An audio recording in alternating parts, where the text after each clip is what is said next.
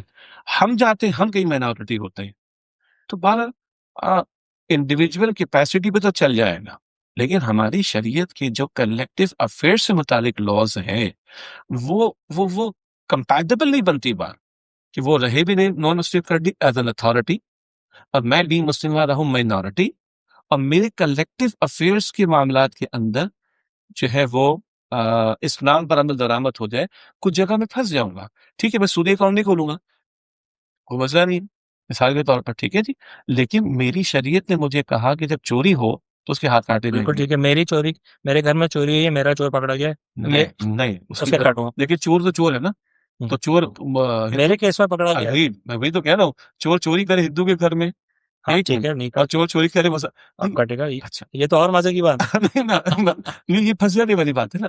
اب میں being authority of the state, میں لا میکر ہوں, صحیح ہے, تو میرا تیسرا مائنورٹی والا کہے گا بھائی تب آپ کا دماغ ٹھیک ہے, چوری اس چوری, ٹھیک ہے, ایکس چور ہے, اس نے مسلمان کے گھر میں چوری کی تو ہاتھ کاٹ لی, اور ایکس چور ہے, یہ چلے وائی چور ہے, اور تم نے اس نے جو ہے وہ ہندو کے گھر میں کیا. ہاں, پھر پتہ کیا سوال اٹھے گا, یہ تو ڈسکرمنیشن ہو گئی. بہت اچھا ہے بھائی, یہ تو اس سے میری کتنی اچھی پروٹیکشن ہو رہی ہے, اب وہ نام دیکھ کے گھسے گا. نہیں یہ نہیں دیکھو, دیکھیں ہم جب مائنورٹی کا لفظ کہتے ہیں ہم اسی وقت سمجھ دیتے ہیں کہ جی there must be a state religion. اگر ہم اسٹیٹ ریلیجن والی شرطیں ختم کر کے ایک لمحے کے لیے کہہ دیں کہ بھائی country should be neutral and they should deal people as people according to their own needs.